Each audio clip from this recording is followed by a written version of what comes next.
Hello and welcome back to Silver Age, Silver Screen, the podcast where we watch, discuss, and review sci-fi, cult, superhero, and other stereotypically geeky works. I am your co-host, Casey Jarms. And I'm your other co-host, Riley Thorpe. Riley, it's weird. I was just browsing around and I found this big blockbuster action movie that's supposed to come out at the end of the month. I found it online, just there. Although, to be fair, it kinda doesn't look as good as it does in the trailers. Seriously, this thing looks great in the trailers, but man, what did I find? Because this looks like it's out of the 60s. If they release Godzilla vs. Kong and it looks like this, people are gonna be confused. And that is, of course, why we are referring to the Justice League Snyder Cut. No, I'm kidding. Of course, no. We are talking about King Kong vs. Godzilla, the original King Kong vs. Godzilla from 1962. Well, if we're being technical, we aren't. If you'll kindly look at the episode title, it says King Kong vs. Godzilla, left parenthesis, 1963, right parenthesis. Yeah. So, what are we watching? Because we aren't doing the original one from 1962, and we aren't doing the new one, which is the title of this one, except, reversed? Godzilla's top billing now, bitches! God damn! No, we're doing something interesting. We're doing the American version. Mm-hmm. Both because, we speak English, and because this was the one that was easy to find, and because, let's do the shitty version and mock it for being shitty. Mm-hmm. You see, throughout the 20th century, a Japanese studio named Toho released a series of films based on the iconic character Godzilla. What started off as a horror film about a giant monster that symbolized the fear the country of Japan had post-World War II Hiroshima and Nagasaki bombings Japan. What began as a horror film that symbolized the fear of a nuclear radiation and nuclear bomb attacks now eventually became, as the years went on, a cheesy, schlocky, low-budget action movie series about people wearing rubber suits, attacking very obvious miniatures, and other people wearing very obvious rubber suits. Yeah, and this is the third Godzilla. Well, it was the third Godzilla before we Americaned it up. And, there are still some of those horror elements present because it was early in the series. But at the same time, this is, I would wager a guess, I haven't seen Godzilla Raids again, but I would wager a guess that this is when the series started going in the direction it's known for. Right. Because, someone sat down at a table and said, hey, Godzilla, that really famous horror movie that's really chilling? What if he fought the big monkey? Wouldn't that be cool? Big monkey versus big lizard? Fuck yeah, that'd be cool. Well, maybe. We'll see it in the movie. And they made that movie, and they released it in Japan. And it was a smash success. It, to this day, is the most popular Godzilla film, according to the box office. Really? Although, when they decided to dub it for an English audience, they decided, looking at this movie, you know what's really lacking?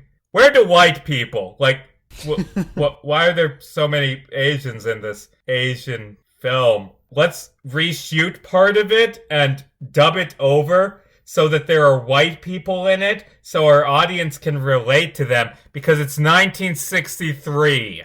And of course, the way this movie is structured and the way it's cut together, it's there's a very clear difference between what was the original version and what was added for American audiences a year later. And I'm not just talking about the fact that, in one scene there'll be Japanese people that are clearly dubbed over, and then it'll cut to white people speaking English. It's no, not just that. It's just when they cut from scene to scene, it's a very, very obvious jarring cut between what was there before and what was added. Yeah, this review is for the 1963 American version. Mm-hmm. Honestly, probably a lot of what we say does apply to the Japanese version, but we don't know for sure. They cut some scenes, they added some scenes, they rearranged some scenes, and made this weird Frankenstein monster of a film. But what's crazy about that is, despite the clear, jarring edits made to American audiences,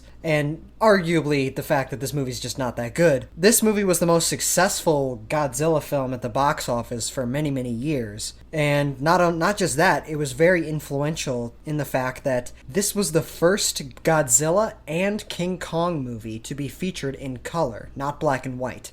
Okay, let's take the most iconic giant kaiju from Japanese cinema, and let's take the most iconic kaiju from American cinema, and let's just have them fight. Which obviously influenced a lot of American cinema to bring that, like, hey, you know that giant monster that attacked Japan in that movie made 20 years ago? Yeah, now he's fighting our monster that attacked our city 30 years ago. And we're gonna re-edit it, and it's gonna be shit. But you're gonna pay for it. Yeah. So, yeah, this movie is very influential, despite the fact that it is laughably bad at parts.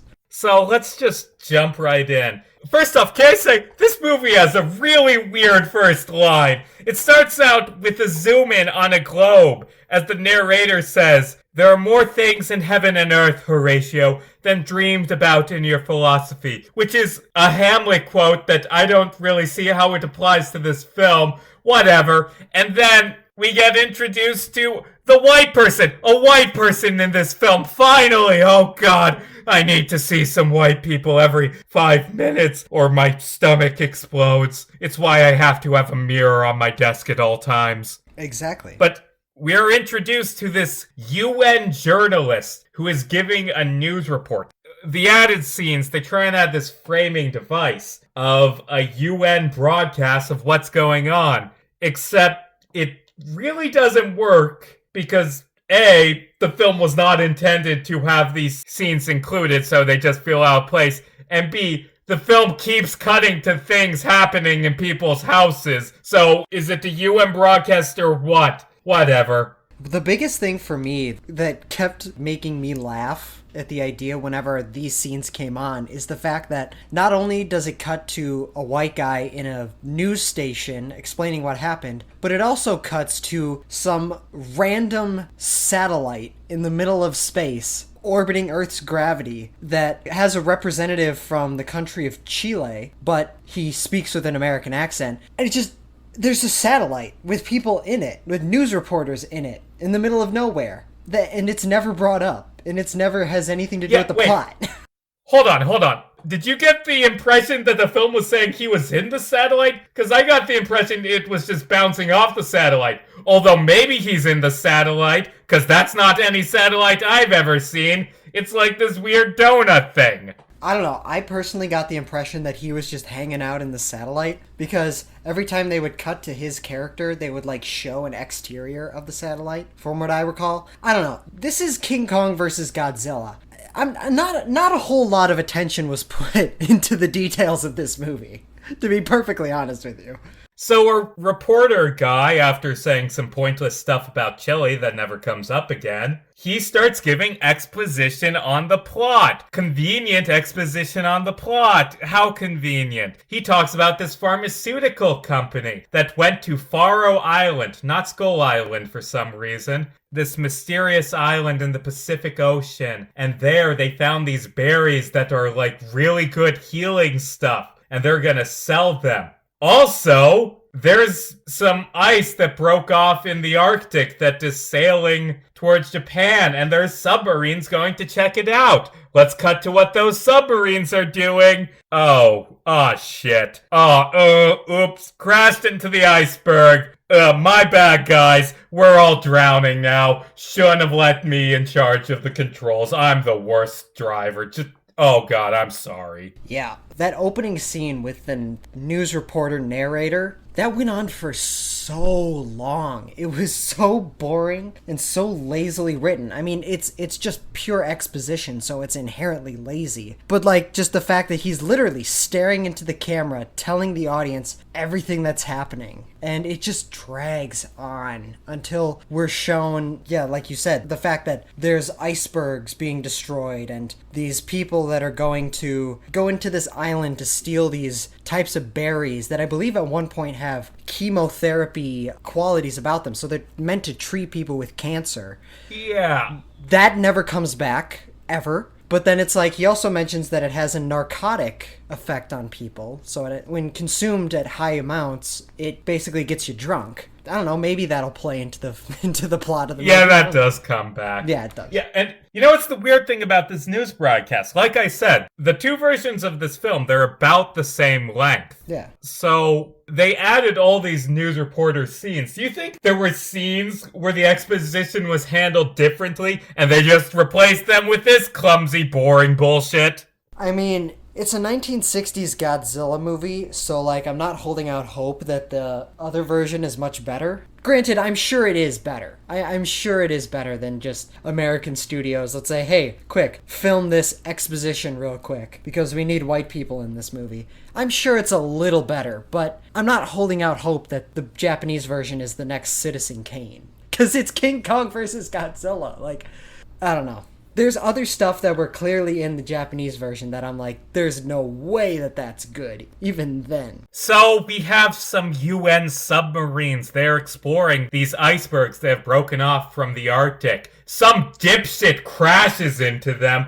Like, all the bad things in this movie happen because some dipshit is bad at driving a submarine. He crashes into an iceberg. All the people on the submarine have to evacuate because the submarine is sinking. And then they look at the iceberg and, hey, it's cracking open, and hey, there's something inside it. Hey, what is that? Godzilla! Said in American accent, very poorly dubbed over. Well, the funny thing for that about me is I found a lot of this movie humorous, so I'm gonna mention like what made me laugh in this review. But what was funny is that the submarine is obviously looking around the water for like these broken icebergs, and then out of nowhere, they see this one iceberg that just starts glowing this bright blue and yellow light. So what do you do when an iceberg is glowing in colors that it's not supposed to? What do you do when it's glowing like that? Obviously you go directly towards it to the point of crashing into it. Obviously that's what you do. Like, yeah. What the fuck? Also, I would like to say something about the people of this world. Yeah. I haven't seen the second Godzilla film, which this is a follow-up to. At the end of that movie, Godzilla, from what I've read, he just gets buried in snow and ice. Yes. In this, they find him frozen in an iceberg, so you're like, okay, he was there for the last 7 or whatever years. Except, hold on, did they not pay attention? Did they not, like, mark, this is the iceberg where Godzilla is frozen, do not touch? Like, did they just, he's frozen in ice, he'll never bother us again, let's go back to doing whatever the fuck we do, it's the 50s. I don't know, man. Like, you should have paid attention to where you bury Godzilla! Yeah, you know that thing that just attacked our entire country? Yeah, let's just leave it alone. Like, what the hell? There's so much stupidity in the characters of this. It's just shitty, incompetent writing. Like, at the end of the day, I find it very hard to take these... Because this obviously fits into our schedule. This fits into, like, the cult classic. Does it? Does it? I don't know. I think it's actually like, what's an old nerd movie like James Bond? Oh, Godzilla versus King Kong. Whatever. The old one. Point is, I find it hard, like, these movies that are, like, have cult followings, I do consider this movie to be, and all Godzilla movies to be cult films, because they have a very specific niche devoted following. But it's like, I find it so hard to take movies like this seriously, because it's like, they're just so poorly made. At what point do I just have to sit back and accept, like, yeah, this is just a 60-year-old B movie? This movie's almost 60 years old. God damn, yeah. So speaking of characters just being morons, after Godzilla breaks out, we are introduced to Mr. Taco. He has an unintentionally funny name. Mr. Taco is an executive at the pharmaceutical company that's been selling those red berries from Skull Island. And after finding out about Godzilla, he's like, god damn it! All of our publicity is gone! No one's paying attention to us because of the big dinosaur that is killing everyone! I know! We need a kaiju! That way, people will pay attention to us, because we'll have a kaiju! And, wait, what's this? The island where we get these berries? They say that there's this big monkey that eats the berries and that makes him really fucking tall? I know, I'll send my 2 most incompetent employees to go to that island and bring back a kaiju. Okie doke. It comes to a point where you're like, did they know? Like, they had to have known they were making something so stupid. Like, they were just having fun with it at this point. And, like you said, oh yeah, let's send the biggest dumbasses that work for me to go catch a giant kaiju gorilla. It's just so dumb. And then that another thing you said raised another question for me that I thought of when I was watching the movie is, in that opening exposition dump with the white narrator, he does say that the reason why the berries are so difficult to acquire is because the natives of Faroe Island are so protective of it because they use them as offerings for the giant monster that lives on the island that they worship as a god, which obviously ends up being King Kong. They say that the reason why he's so big is because he eats those berries. But I'm sitting here like, wait, aren't these people like trying to acquire these berries to sell for medicinal purposes? Are they going to be selling these to people with the full knowledge and understanding that they're going to make them giant kaiju-sized people by eating them? Like, what? I mean, I guess, I don't know, King Kong eats nothing but these giant berries. Although at the same time, they don't even like, oh, let's test out these berries. They supposedly make this giant monkey really giant. And the fact that he's a giant monkey means we should pay attention to what they're saying. Let's see what happens when people eat a bunch of them. No, the berries don't really factor into the plot of this movie besides for setting up that they go to get a King Kong and also King Kong-like berry. Right, exactly. Like, their medicinal use isn't really important to the plot. No, they set up 3 things that the berries do. They make living creatures really big, they make you drunk, and they're used for medicinal purposes. The medicinal purposes one, never focused on beyond that one initial throwaway line of, oh yeah, they have chemotherapeutic properties to them. Beyond that, that has no impact on anything else. It's just, it gets you drunk and it makes you taller. Fuck. Sign me up, dude. Sign me up for those. For context, Riley's like, what, 5'2"? No, I'm 5'5". Fuck you. I knew it would be funnier to go under than over. Yeah, don't worry, I'm cool. I think it's so funny. What, 5'2"? Whatever. Also, another thing that's really weird about this movie, I don't know what Japanese businesses were like in the 60s, admittedly, but this company that is going to get Big Monkey, they're both a pharmaceutical company and a TV station. They're both, and which one they are depends on the scene. Yeah. I mean, I can get a TV station wanting to find Big Monkey because, hey, TV show, but like, I mean, I guess the pharmaceutical company is like, hey, these bears create this big fucking thing. You should eat them. There's a few scenes of Godzilla just wrecking shit coming towards Japan, which, I mean, they haven't aged well, but for the 60s, they're pretty good, yeah, I would say. Yeah. Though I will say the miniatures, they often use miniatures from this, because obviously it's a regular sized guy in a rubber suit, but like, the miniatures, they're not bad, but goddamn, is it so painfully obvious that they are miniatures. Yeah. At no point for me is it ever convincing, like, oh no, this is real. I don't know. And again, you can't really fault it for that because it is set in the 60s and it's King Kong versus Godzilla. We're too far removed from this film to have any thoughts of value on how good the special effects are. Right. We're just gonna set that to the side. But anyway, Godzilla smashes some shit. He destroys all the Matchbox cars, breaks all the tanks. He's coming towards Japan. Specifically, he's coming towards Hokkaido, my favorite part of Japan. Hokkaido. A lot of this movie takes place in Hokkaido, and they call it Hokkaido every time, and it annoys me. Like, if you're going to adapt a movie set in Japan, at least pronounce the place name right, but whatever.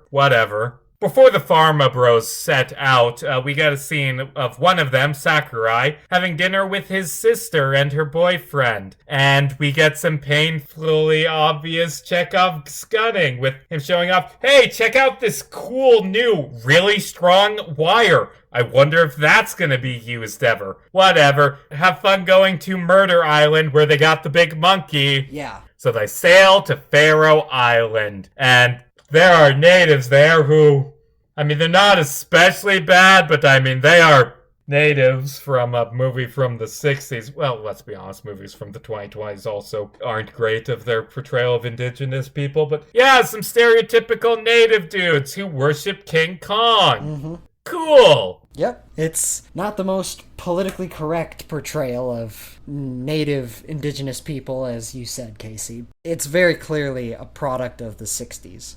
At least they're not identified as any particular group. They're just generic natives, whatever. Yeah. Oh god, I almost forgot. So, like, the explorer dudes, they go to Faroe Island, and the natives are hostile to them at first, but they manage to get the natives to like them by giving them cigarettes. Yep. They gave all the natives cigarettes, including the children. Yeah, they literally have a conversation where it's like this little kid is right next to them and they go, "Oh, I wish I would have brought some candy. Let's give him a cigarette instead." And they give him a cigarette. They give him two, and then he's like, "Don't tell your mother." They turn around, the kid's mother is standing right behind him, and then the mother takes one of the cigarettes out of his hand. Not both of them. Just one, leaving one for her son. Her toddler son. I mean, it was the 60s. There was, at that point, big tobacco company propaganda to hide the fact that cigarettes were poison. But still, it is weird looking back to see a movie where the hero gives cigarettes to children. Also, even back then, I mean, it's not so bad because they only seem to give one cigarette to each person. But it's a good thing they didn't give a lot, because you are giving a very addictive chemical to people who do not have access to tobacco. Like, awesome, all the natives have tobacco addiction, and they have no tobacco. Sucks to be them. It's just such a weird encounter. Like, they get captured, and then, I don't know where they, like, become friends by giving them all, like, cigarettes. I don't know, it's just so bizarre. The scenes on the island, they end, before they cut away, with the natives, like, hearing something and then freaking out and all bowing and like, playing drums. And the Farmer Bro explorers are like, they're scared of the thunderstorm. There's no god here. And then they hear a roar and they're like, okay, we're gonna bow. And then immediately, jarringly cut back to Godzilla wrecking shit. Mm-hmm. Honestly, this film does, for what it's given, it does do a decent job at introducing King Kong to this universe. I mean, if anything, I would definitely say that this film more so focuses on King Kong than it does Godzilla. Godzilla, honestly, comes across as more of just kind of a nuisance that kind of shows up every once in a while. King Kong is given like a full backstory. We see where he is from, what gives him his power. And I mean, that makes sense because King Kong, I mean, he's from a movie from the 30s created by a different studio. Godzilla, he's been in 2 movies from this studio back in the 50s. It makes sense. Although for some reason, the English version of this movie tries to pretend the other 2 Godzilla movies don't exist. I mean, everyone calls him Godzilla as soon as they see him, but like, no, this is a new character. I mean, the reason you want to watch this movie because it was 2 famous characters fighting, but no, Godzilla? Who is Godzilla? And they have this painful scene on the satellite space station where all the white people live of a scientist coming on with the children's book that has photos of dinosaurs and saying, Godzilla is a dinosaur, like this T-Rex. Possibly a crossbreed between a T-Rex and a Stegosaurus. I don't think so, audience member Casey says, because A, crossbreeding isn't... No, you can't just crossbreed dinosaurs. B, those 2 dinosaur species live millions of years apart. And C, hold on, so you're saying that Godzilla's a crossbreed between these 2 dinosaurs? Why he's so big then? Like, if he's not big because of radiation, if he's just some prehistoric dinosaur, why is he big? Honestly, that scientist is probably my favorite part in this entire movie, because every single word out of his mouth is like some scientific bullshit that would make sense to toddlers. He pulls out a picture book, goddammit! Exactly. This is supposed to be the UN's top scientist! Exactly. but the actor says it with such conviction and such motivation that it just comes across as so funny to me. I don't understand it. He like comes across as someone who he speaks in the manner of someone who is very intelligent, but then he brings out a fucking children's picture book to explain what exactly he thinks Godzilla is. It's so funny. It's so stupid. But what's interesting about that is he has like a line of dialogue that is in many ways just kind of a throwaway line in this movie, but in many ways is going to be a big plot point for the next Godzilla vs. Kong movie that's coming out in a few weeks. Basically, he says that he believes that King Kong and Godzilla, they both come from these ancient species that have been at war for millions of years, and now Godzilla and King Kong are the only two remaining of their species, so naturally they're going to continue their war. I mean, okay. But like, sure. It's dumb. It's dumb, but like in this movie it's a throwaway line, but by the looks and sounds of what the new one's going to come out with is like that's actually going to be a very important plot point. Yeah, maybe. I don't know. So back on Not Skull Island, our idiot explorers... Actually, there's a really weird scene that I don't understand. Maybe it makes sense in the Japanese version, where one of them wakes up and he's just like, corn! Like, what the... What? Why are you obsessed with corn, dude? Whatever. But back on Faroe Island, the village with the natives is attacked by a giant octopus monster, which I don't know if I should laugh about how cheap it is or be amazed at how clever it is. The village is destroyed by a giant octopus monster. That's just an octopus. They just threw an octopus down on the set and just watched it destroy shit. And I mean, it's the best looking monster in the movie. But when it cuts to like the villagers fighting him, and again, I get it's a 60-year-old movie, but god damn, did those special effects not age well. I mean, there are movies even from that time period where the special effects look exponentially better. It's very clear that they put the actors on a green screen, or they're like overlaying the actors on top of like the shots of the real octopus. And it's like the people are like grainy blue figures against like a realistic looking octopus. Oh god, yeah, like it's even worse in a later scene when King Kong is destroying Tokyo. I mean, it's night, so yeah, the people are blue, except all the shots on King Kong aren't super blue. This does not look good at all. Ugh. No, there's even a couple shots where like the octopus tentacles are flying out and grabbing the natives, and they use stop motion animation, but clearly they didn't have enough budget or time to make it look good. There's like multiple frames that are completely taken out of the shot, and it's just, God, it just does not age well. But interesting fun fact that I heard about this movie is that for this scene, they used a total of 4 live octopi to successfully accomplish this scene. They didn't just use one octopus, they used 4 of them. And the special effects supervisor, after the filming had wrapped up, ate one of the 4. I mean, that's kind of mean. Like, he was your co-worker, man. Yeah. But, you know, what are you gonna do? So, I just think that that's really funny to think about, like, yeah, this guy ate one of the props. I mean, you're not wrong, but the term prop is so weird to describe an animal used in a movie. Yeah, you're right. No animals were hurt in the making of this film. Well, I mean, that wasn't in the making of the film. It was afterwards. Steve got hungry. Yeah, technically, that only applies to when the animals are on screen.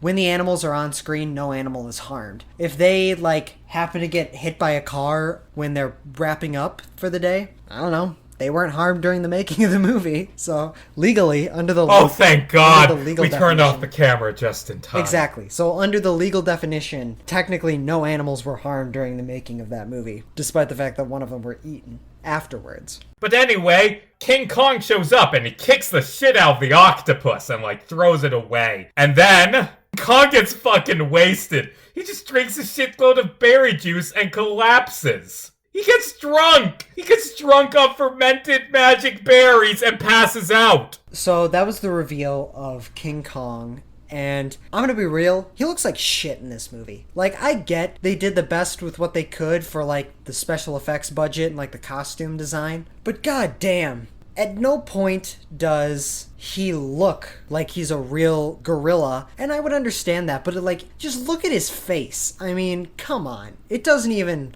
look remotely convincing. And he just looks ugly and obviously fake, and it's just so bizarre. And his arms are like really, really long. You can see the folding of the costume as like the person's body moves underneath it. So yeah, King Kong looks like shit. The fight with the octopus looks like shit because the prop they use for like the fake octopus, when he like grabs it and then he just kind of puts it on his head, like it looks like it's wrapped in cellophane, and then he just kind of throws it and then it crawls away. And then yeah, they start playing the drums for way too long. It's like 5 minutes of them dancing around King Kong, playing the drums to get him to sleep. Yeah, and then he just passes out. I mean, props to them for trying to add something to the lore of King Kong, but when it's a 5-minute sequence of just, oh yeah, he's passed out and we're gonna spend the next 5 minutes of the movie dancing around his inebriated body, it's like, why are you this way? You know what I mean? Why are you this way?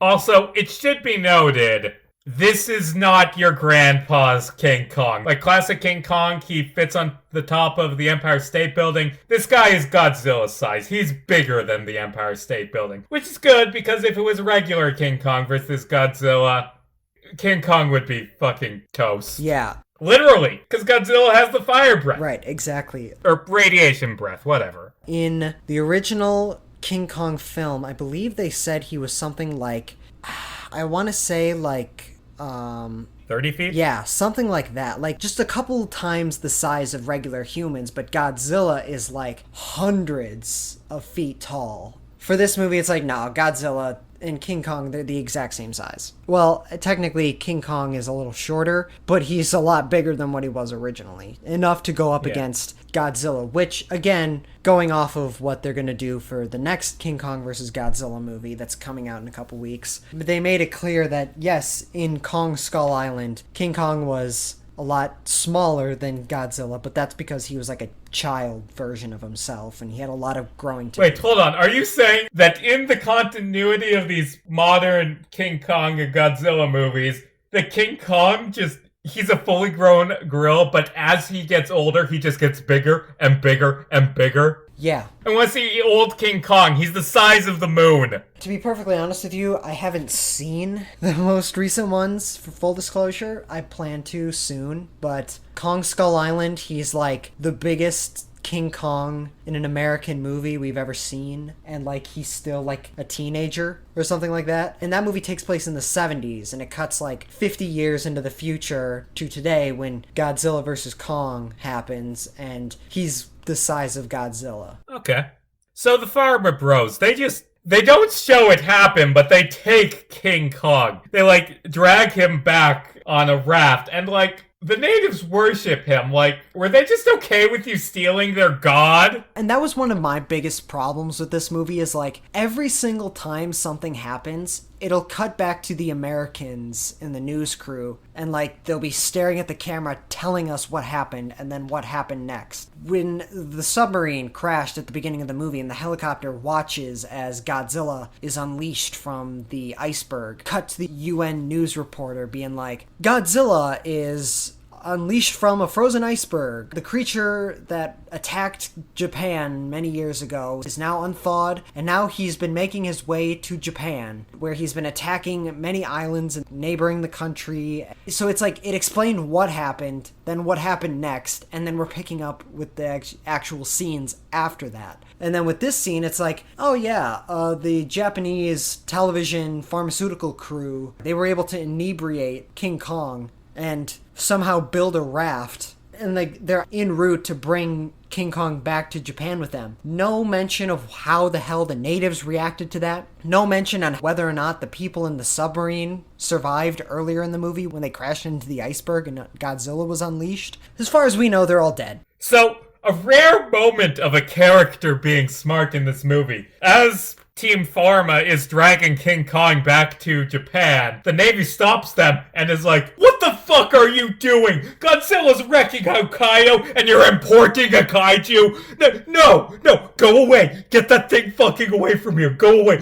Stop trying to import kaiju. We have enough problem. Yeah. And then King Kong wakes up and he breaks free of his bindings and wanders off. Oops. Well, what happens there is another smart thing they did was on the giant raft that they somehow just had lying around, they tied up a bunch of C4 onto it, enough to like explode the raft and presumably kill King Kong in the process. As Kong is waking up, they blow up the C4 and doesn't do anything. Literally does nothing.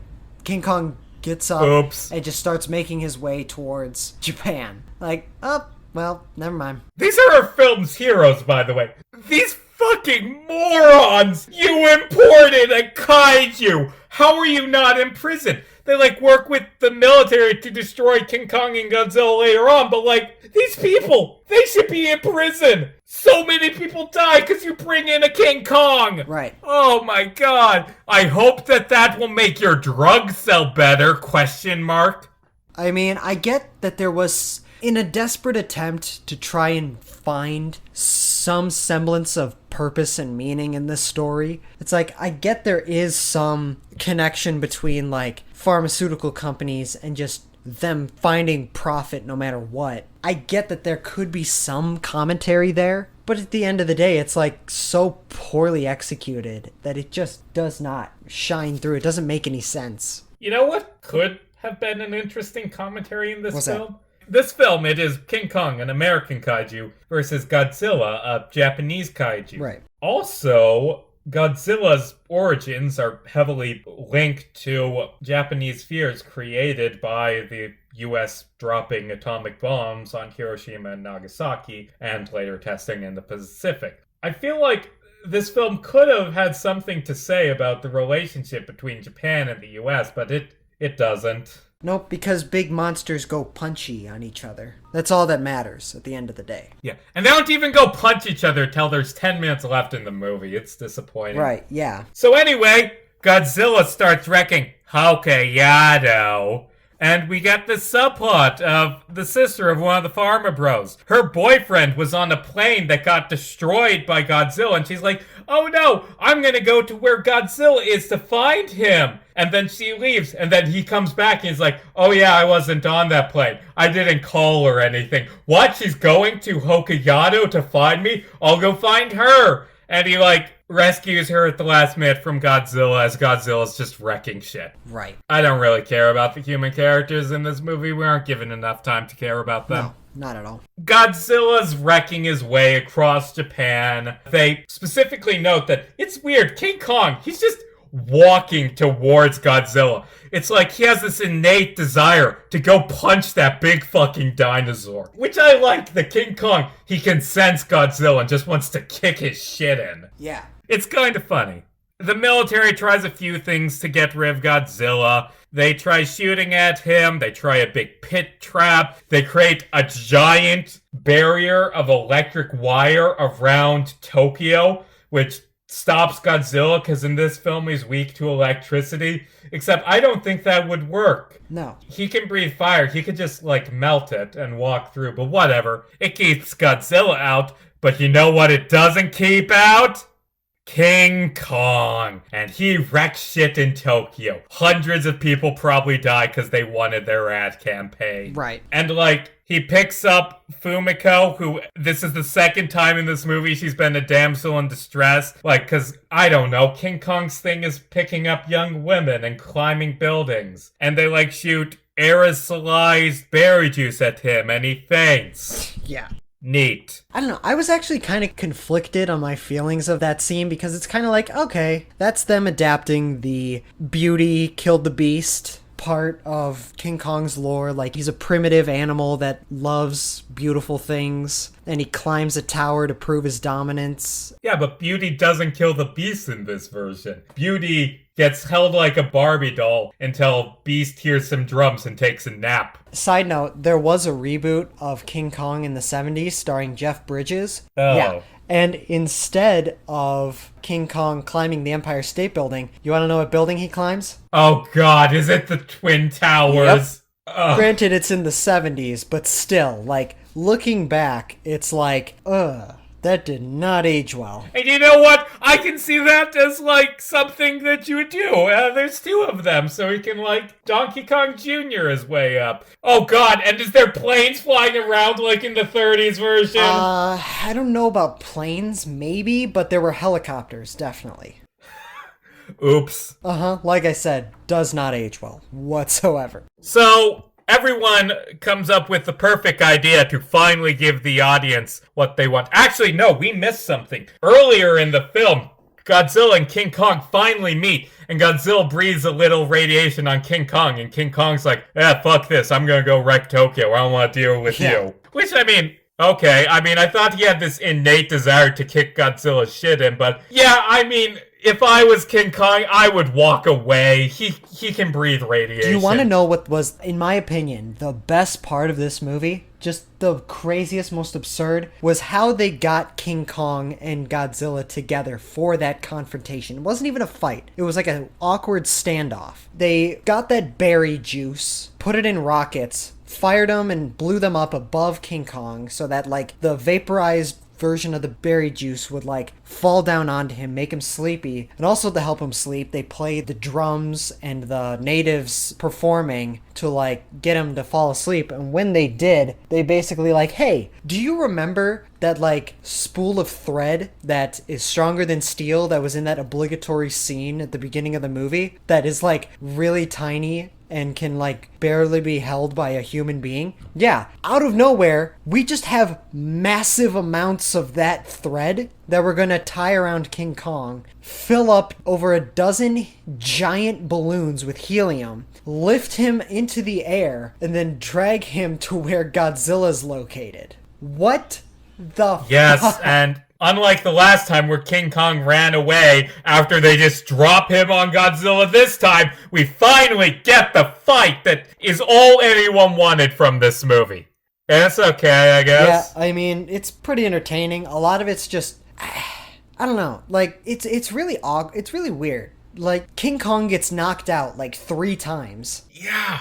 And Godzilla, for some reason, instead of, you know, blowing him with his atomic radiation fire breath, he just, like, starts trying to bury him alive and hitting him with his tail. And, like, the lamest part is King Kong does some, like, combat rolls. Ooh, he's, like, smart and agile. And then he rolls into a mountain and hits his head. And it's one of the times he knocks himself out. And he's supposed to be the smart one. They make a big deal of, oh, King Kong is smarter than Godzilla. Not really. No. He hit his head on a rock and got knocked out. And then Godzilla, instead of... he does blow fire, but he doesn't hit King Kong. He just blows it right next to him, starting the forest right next to him on fire. And then, out of nowhere, a giant thunderstorm comes. King Kong gets struck by lightning, and for some reason, the giant ape is empowered by lightning. And I mean, they tried to foreshadow it a few times, like, oh, he's able to tank through the electrical wire around Tokyo. Oh, he's first introduced roaring in a thunderstorm. But,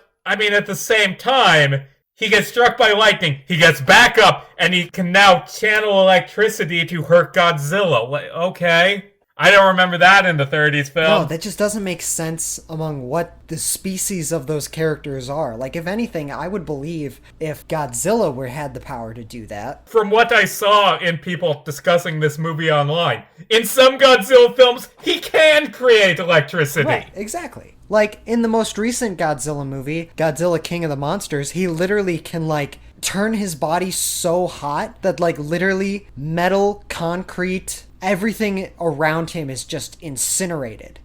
It's like they weren't even trying to make a coherent movie with this one, honestly. Yeah. And you know what's the worst part about the fight in the movie that is called King Kong vs. Godzilla? That's all about King Kong vs. Godzilla. Yeah. It just kind of ends. Yeah. Like, there's an earthquake, and they both fall into the ocean, and, like, are they dead? Well, then King Kong pops his head out, and he wanders off. He's heading home. I guess Godzilla's dead now because he fell in the ocean. The next Godzilla movie opens with him walking out of the ocean. Probably shouldn't have celebrated. Probably should have made sure Godzilla was dead. Well, it's interesting because the original script, I believe, said like the two of them get out of the water and they're just like, our fight's over. But that was like just super lame, so they were like, all right, we need one of them to win. And in both American and Japanese versions of this movie, King Kong is the only one that gets out of the water. However, in the American one, when it says the end, you hear King Kong, so basically like he's the winner. But in the Japanese version, you hear both King Kong and Godzilla roaring, implying that Godzilla is still out there. Yeah, I do know there's a famous urban legend. It's not true, by the way. King Kong wins in both versions. Well, win in air quotes. But there's a famous urban legend that in the original Japanese version, Godzilla wins because, Japanese monster. It doesn't. He's supposed to be the bad guy. He gets his ass kicked. Well, not even that. He falls in the water and the fight's over. Yeah. So, I don't know. During the final fight, they just kind of stand on two sides of a giant building and they destroy it in between each other. I guess that was kind of cool. I don't know. Yeah, it's not really cool, but it's kind of funny. Like, King Kong picks up a tree and, tries to shove it down Godzilla's throat. Eat your goddamn vegetables, Godzilla. Honestly, I get what this movie was trying to be. It's just trying to be a B-movie that they re-edited to appeal to American audiences more. It's 60 years old. It's gonna be cheap, schlocky, awkward, poorly made. I get it, but at the end of the day, I don't know. I was kind of unimpressed by it. It's not offensive. I mean, apart from, the stereotypical performances of native people. I don't know, this was a decent movie apart from the fact that they're pandering to American audiences and destroying a Japanese film. So I guess I wouldn't say non-offensive, but I don't know. This movie is what it is. It's really schlocky, really bad special effects. I mean, I'm willing to give it the benefit of the doubt on the special effects because it was 1962. From what I've heard, this was pretty good in 1962. But I can't give benefit of the doubt, and maybe it's because of stuff was cut for the English version. But the human side characters are just kind of dull. That's the big problem. I don't really care about anything in this movie besides the 10 minutes that is the final battle, but that doesn't happen till the final 10 minutes of this film. I don't know, like I said, King Kong looked like shit. I get because of the budget and costume restraints, but it's a cheesy, schlocky Godzilla film from the 60s. At the end of the day, you gotta ask yourself, what were any of us expecting? Well, Riley, on a scale from 1 to 10, what do you think? To be honest, like I always mention, I always bring up whenever we do these cult classic movies, I'm kind of left with this feeling of how the hell am I supposed to rate this? Am I supposed to rate it objectively or just based on sheer entertainment value? Based on the reason why this movie is talked about and so beloved today? So I don't know. I'm gonna just kind of combine the two. Overall, I'm gonna give this movie a 5 out of 10. Didn't really leave too much of an impression on me. It's not a great film. There is some enjoyment to be made, but it's not one of those so bad it's good movies, but it's also not very good either. It's just kind of bad and poorly done, harmless entertainment. But I do get if you are a fan of Kaiju films and you're a fan of Godzilla franchise and if that's what you're into, this is for you. Me personally, didn't really leave that much of an impression. So I'm going to give it a 5 out of 10. I hate to give this film a worse score than Man of Steel. I'm going to give it a worse score than Man of Steel. Okay, setting the special effects aside, it's just not a great written film. No, it's a terribly written film. Yeah, it just kind of is what it is. Which is why I feel like I'm going to give this movie a 6. Yeah, I mean, I'm glad we watched it, and I'm glad especially we watched it in honor of the new King Kong vs. Godzilla movie coming out this year. You and I were talking about it a little bit beforehand. I personally am actually pleasantly surprised we're actually getting this movie because this was announced way back when Kong Skull Island came out, and when was that? 2017? 2016?